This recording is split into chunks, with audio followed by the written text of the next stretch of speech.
দৃশ্যটা একবার কল্পনা করুন। মাঝরাত হঠাৎ বিকট এক সাইরেনের শব্দে কেঁপে উঠল পুরো মধ্যপ্রাচ্য। আকাশ জুড়ে লাল রঙের সতর্কতা সংকেত। না, এটা কোনো মহড়া নয়, তেহরানের গোপন বাংকার থেকে একের পর এক মিসাইল ধেয়ে যাচ্ছে মার্কিন ঘাটের দিকে। আর পাল্টা জবাবে ভূমধ্যসাগর থেকে গর্জে উঠছে আমেরিকার B-52 বোম্বার। বিশ্ব কি তবে তৃতীয় মহাযুদ্ধের দোরগোড়ায়? আমেরিকা আর ইরানের 4 দশকের পুরনো শত্রুতা কি এবার চূড়ান্ত পরিণতির দিকে এগোচ্ছে? কিন্তু কেন দুনিয়ার সবচেয়ে ক্ষমতাধর দেশটি মধ্যপ্রাচ্যের এই একরোখা দেশটির ওপর এত ক্ষিপ্ত? 2024-25 সালে এসে এই সমীকরণটা আরও জটিল হয়ে পড়েছে। একদিকে গাজা আর লেবাননের অশান্ত পরিস্থিতি, অন্যদিকে লোহিত সাগরে হুতিদের তাণ্ডব। পেন্টাগনের গোপন নথিতে স্পষ্ট বলা আছে এই সব কিছু সুতো নাড়াচ্ছে একজনই, আর সে হচ্ছে ইরান। কিন্তু আমেরিকা কি সত্যি ইরানের এই অক্ষশক্তিকে গুঁড়িয়ে দিতে তৈরি, নাকি তারা ভয় পাচ্ছে ইরানের সেই গোপন পরমাণু ড্রাগনকে? আমাদের একটু পিছনে ফিরে তাকাতে হবে। 1953 সাল থেকে 1979 সালের দিকে সিআইএমের ষড়যন্ত্র আর ইমাম খোমেনির বিপ্লব সব কিছু উলটপালট করে দিয়েছিল। কিন্তু আজকের ইরান আগের চেয়ে অনেক বেশি শক্তিশালী। আমেরিকা যখন ইউক্রেন আর ইসরায়েলকে সামলাতে ব্যস্ত, ঠিক তখনই ইরান তাদের তাসের চাল দিচ্ছে।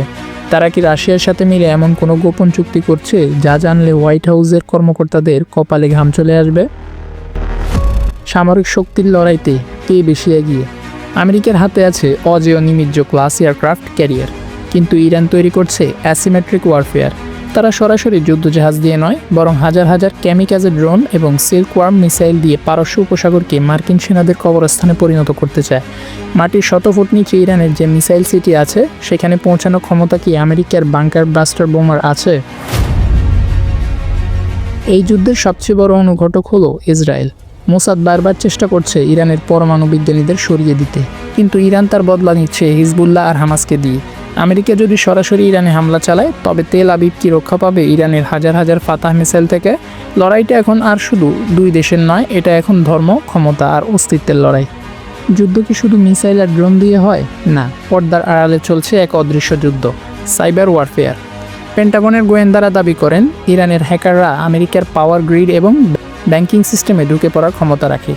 অন্যদিকে ইসরায়েল ও আমেরিকার স্টাক্সনেট ভাইরাসের কথা কি মনে আছে, যা ইরানের ইউরেনিয়াম সমৃদ্ধকরণ কেন্দ্রগুলোকে পঙ্গু করে দিয়েছিল? এই যে একে অপরকে ডিজিটাল দুনিয়া ধ্বংস করার চেষ্টা, এটি কি সরাসরি যুদ্ধের চেয়েও বেশি ভয়ানক নয়? কারণ এখানে শত্রু অদৃশ্য, কিন্তু আঘাতটা সরাসরি রাষ্ট্রের মেরুদণ্ডে।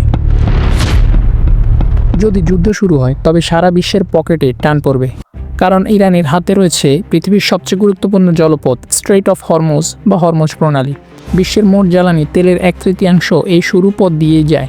ইরান বারবার হুমকি দিয়েছে তাদের উপর হামলা হলে তারা এই পথ বন্ধ করে দেবে। একবার ভাবুন, তেলের দাম যদি লিটার প্রতি 500 টাকা ছাড়িয়ে যায়, তবে কি বিশ্ব অর্থনীতি তাসের ঘরের মতো ভেঙে পড়বে না?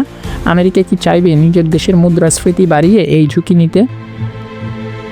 ইতিহাস সাক্ষী দেয়, মধ্যপ্রাচ্যে যখনই কোনো বড় শক্তি পা রেখেছে, রক্তগঙ্গা বয়ে গেছে। আফগানিস্তান থেকে ইরাক আমেরিকা জয়ী হলেও শান্তি ফেরাতে পারেনি।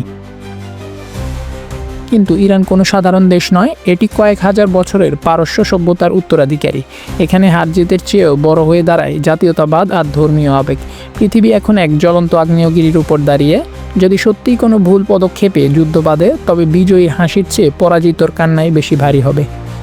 আপনার কি মনে হয়, আমেরিকা কি পারবে ইরানকে দামাতে, নাকি ইরানই হয়ে উঠবে আমেরিকার সাম্রাজ্য পতনের কারণ? আপনার মতামত কমেন্টে জানান। পরবর্তী পর্ব দেখতে সাবস্ক্রাইব করে সাথে থাকুন।